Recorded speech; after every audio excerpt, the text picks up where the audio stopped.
Assalamualaikum warahmatullahi wabarakatuh.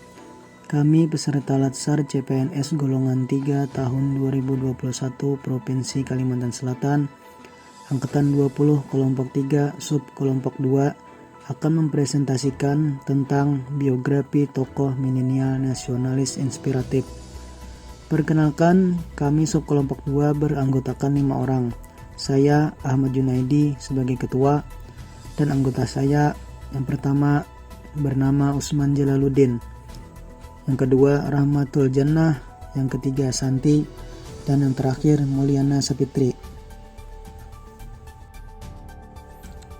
Pada presentasi kali ini, tokoh milenial nasionalis inspiratif yang kami bahas adalah Adamas Belpasyah Depara dan Angki Yudhistia. Adamas Belpasyah Depara, MPA, MBA.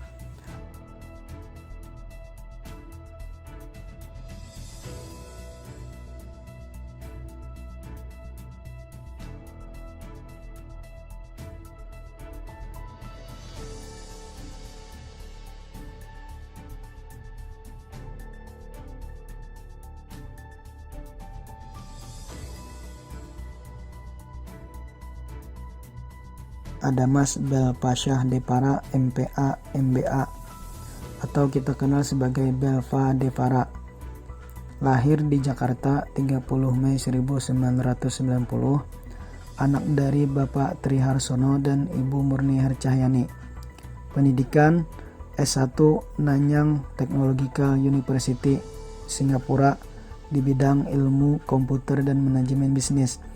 S2 Harvard University di bidang kebijakan publik, dan S2 Stanford University di bidang bisnis manajemen.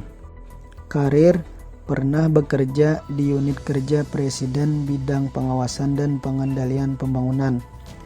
Pernah bekerja di McKinsey & Company sebagai konsultan manajemen. Menjadi pendiri dan CEO Ruang Guru, dan pernah menjadi staf khusus Presiden. Pria kelahiran Jakarta 30 Mei 1990 ini sedikitnya telah meraih 14 prestasi. Di antaranya adalah yang pertama Freestyle Magazine 40 Under 40 de Vanguard pada tahun 2018. Selanjutnya ada ASEAN 40 Under 40 oleh ASEAN Advisor pada tahun 2018. Yang ketiga Forbes 30 Under 30 pada tahun 2017. Terus selanjutnya ada Atlassian Foundation Mid-Solve Grant pada tahun 2017. Ada lagi Australian DFAT Mid-Solve Grants pada tahun 2017. Selanjutnya GSMA Innovation Fund Grantee pada tahun 2017.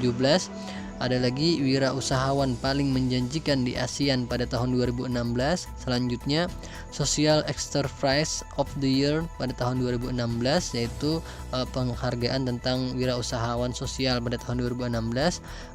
Selanjutnya ada penghargaan Bubu Award pada tahun 2015.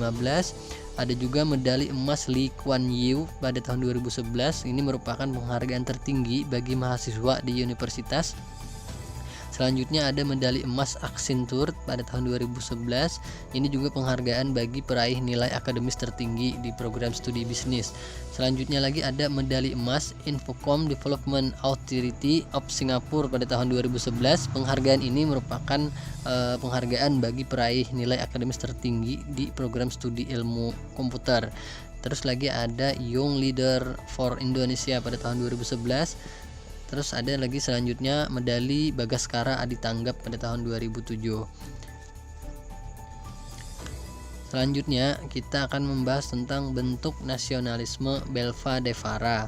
Yang pertama, menolak tawaran dari pemerintah Singapura karena lebih memilih untuk mengabdikan diri dan mengaplikasikannya di ilmu di Indonesia. Sembari kuliah, ia mendapatkan kesempatan bekerja di perusahaan berpengaruh di Singapura, Goldman Sachs and Accenture. Selain prestasi akademis, Belva juga aktif dalam kegiatan organisasi.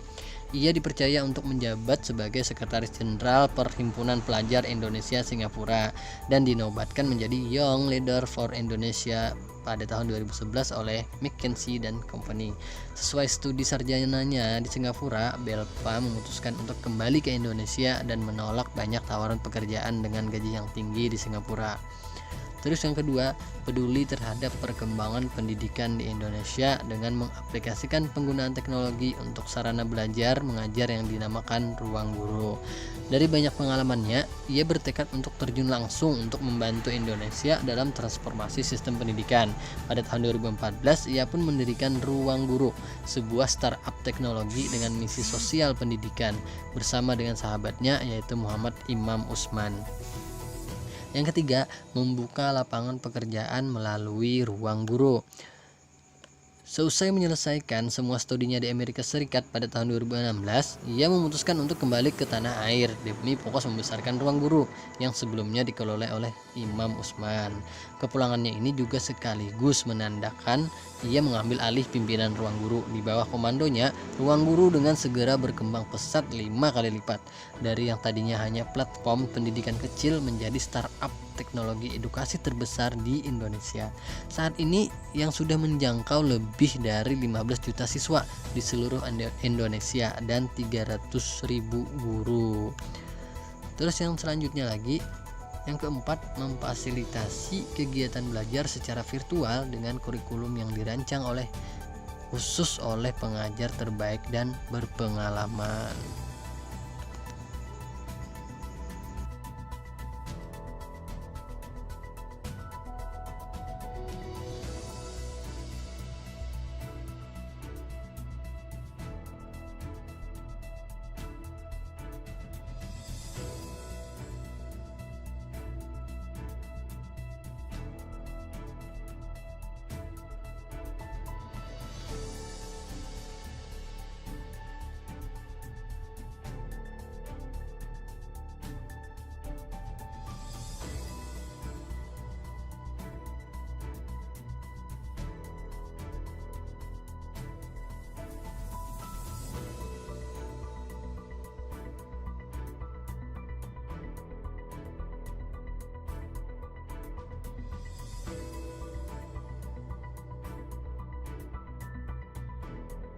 Tokoh milenial nasionalis inspiratif selanjutnya adalah Angky Yudhisthia.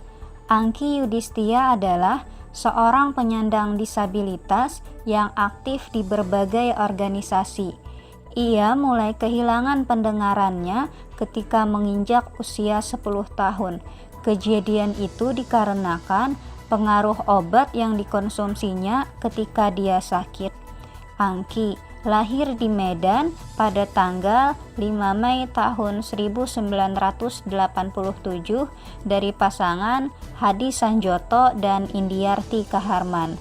Keterbatasan yang dimilikinya tidak melunturkan semangatnya untuk menempuh pendidikan. Ia berhasil meraih gelar master di London School of Public Relations, Jakarta. Beberapa jenjang karir yang pernah digelutinya diantaranya adalah ia sempat bekerja di beberapa perusahaan besar seperti IBM Indonesia, Geoling Nusantara, dan ia juga mendirikan Tisable Enterprise yang bertujuan untuk memberdayakan kelompok disabilitas agar memiliki keterampilan dan menyalurkannya ke dunia kerja.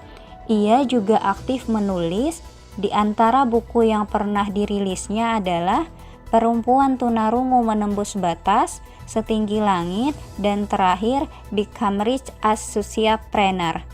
Ia juga aktif sebagai anggota Partai Keadilan Persatuan Indonesia.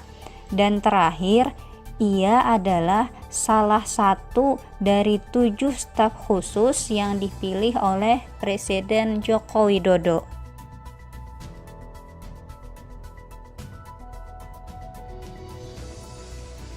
Beberapa prestasi yang diraih oleh Angky adalah 1. Asia Woman Marketer of the Year tahun 2019 di Taipei, Taiwan. 2. Ikon Prestasi Pancasila tahun 2019. 3. Finalis Abang None Jakarta tahun 2008.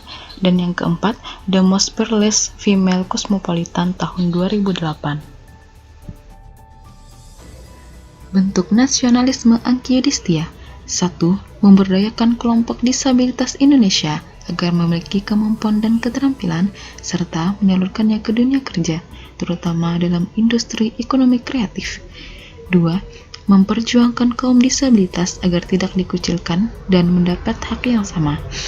3. Memotivasi dan memfasilitasi kelompok disabilitas agar dapat menggali potensi diri mereka. 4. Membantu mewujudkan misi menuju Indonesia inklusif yang lebih ramah disabilitas. Selanjutnya adalah komitmen aktualisasi yang dapat diimplementasikan di kehidupan ASN. Yang pertama adalah ASN tidak hanya sebagai pelaksana kebijakan publik, tetapi juga harus inovatif dalam melaksanakan tugas. Seperti halnya Belva dan Angki yang melakukan berbagai macam terobosan baru dalam membantu masyarakat.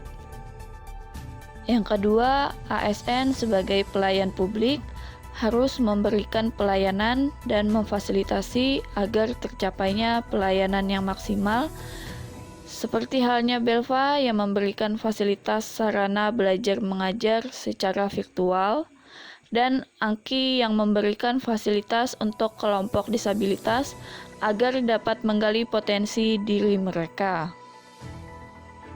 Yang ketiga adalah ASN sebagai pemersatu bangsa harus mencintai tanah air dan menjadi contoh masyarakat, mempererat kesatuan dan persatuan.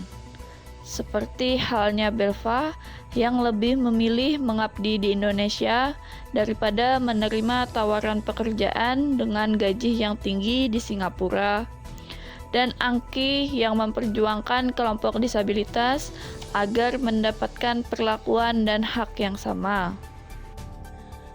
Ya, itu tadi penjelasan dari kami tentang biografi tokoh milenial nasionalis. Terima kasih atas perhatiannya, terima kasih karena sudah menonton video kami. Mohon maaf apabila ada salah kata maupun kekurangan.